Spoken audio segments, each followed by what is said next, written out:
Assalamualaikum warahmatullahi wabarakatuh. Sebelum saya menjelaskan mengenai sistem robotika, izinkan saya untuk memperkenalkan diri saya. Nama saya Hasan Ali dengan NIM 251112121039. Yang pada kali ini saya akan menyampaikan mengenai sistem robotika.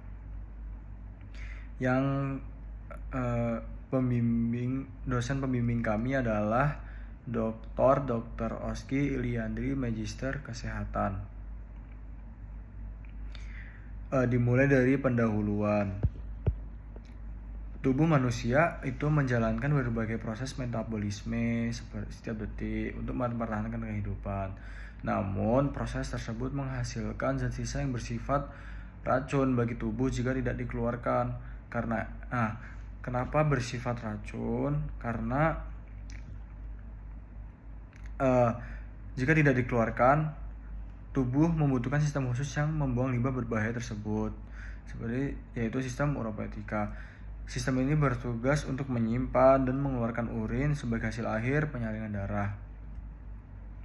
Pembentukan urin terutama di ginjal melalui mekanisme filtrasi, reabsorpsi, dan sekresi. Jadi pada ginjal itu akan mengalami yang pertama adalah filtrasi, kemudian reabsorpsi, dan sekresi untuk menjaga keseimbangan cairan dalam elektrolit tubuh. Selain menjadi ekskresi, sistem uropoetika juga memiliki peran homeostasis yang sangat vital, yaitu yang pertama adalah mengatur pH darah, kemudian mengatur tekanan darah, kemudian mengukur volume cairan tubuh.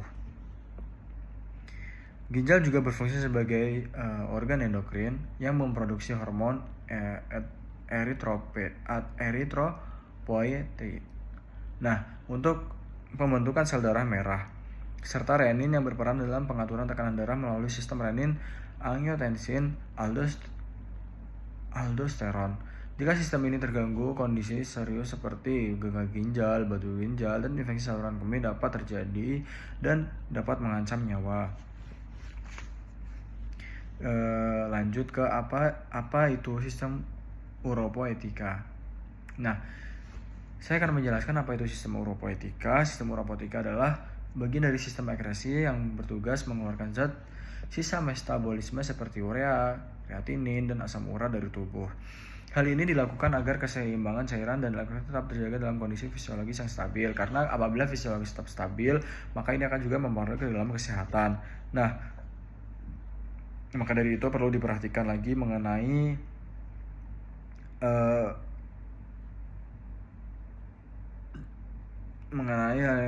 keseimbangan cairan dan elektrolit tetap terjaga. Sistem ini terdiri dari organ seperti ginjal, ureter, kandung kemih, dan uretra. Keempat organ ini berkoordinasi untuk memastikan tubuh tetap bersih dari limbah berbahaya. Di sisi itu, organ utama sistem uropoetika. Saya akan menjelaskan organ utama sistem uropoetika. Organ terpenting tentu saja adalah ginjal, seperti yang sudah kita jelaskan tadi, sebagai sistem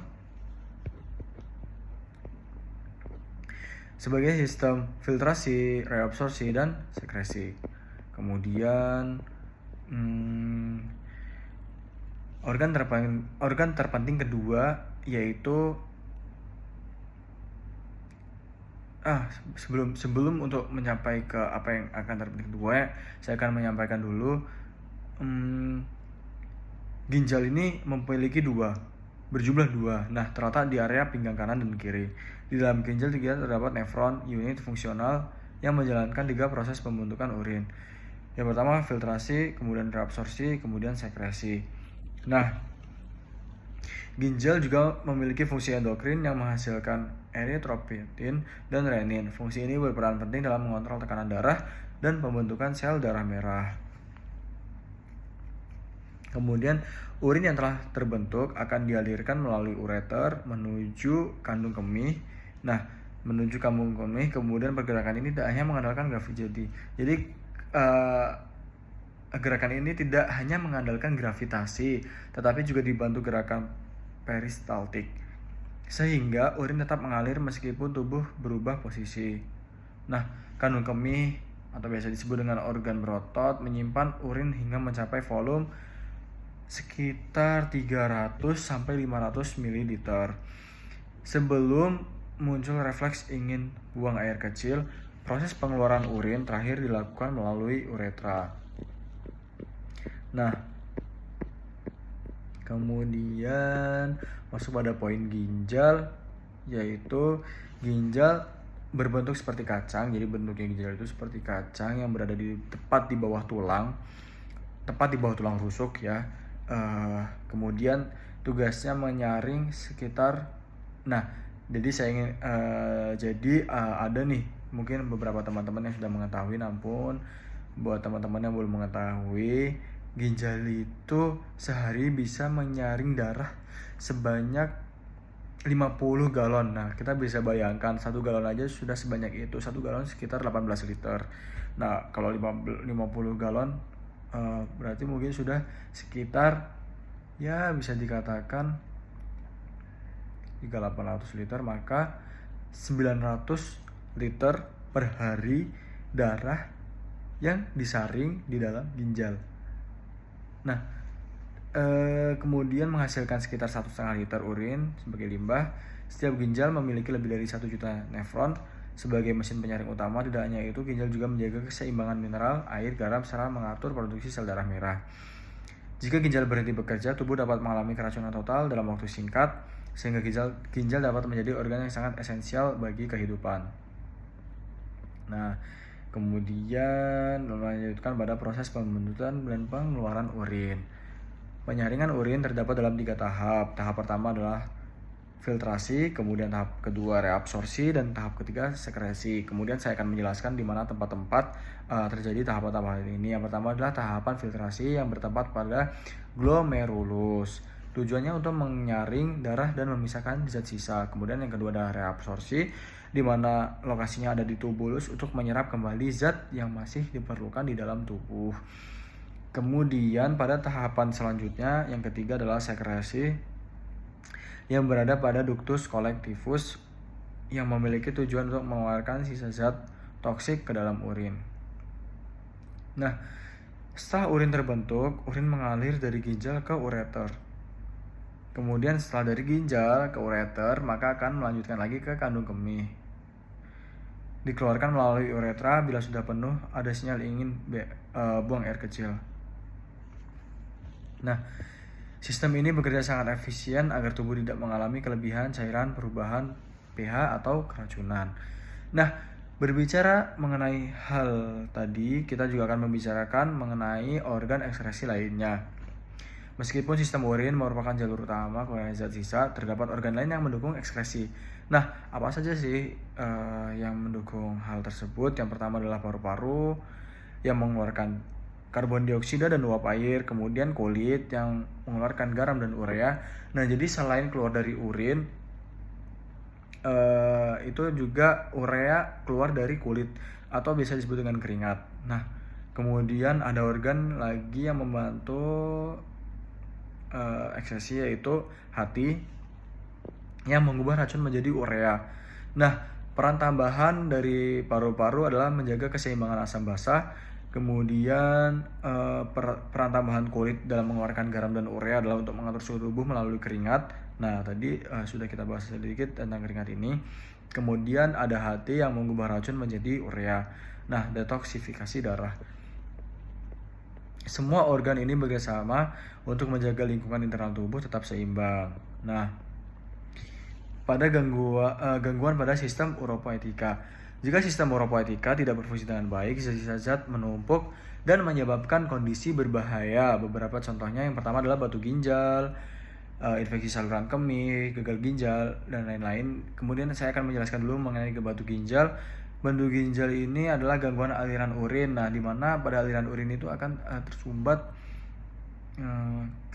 kristal-kristal yang mengumpul dan menjadi batu dan disebut dengan batu ginjal. Kemudian ada infeksi saluran kemih, nyeri saat buang air kecil. Kemudian ada gagal ginjal yang harus hemodialisis atau transplantasi. Kemudian ada gangguan yang lainnya seperti nefritis, sistitis, uremia, proteinuria. Apa itu nefritis?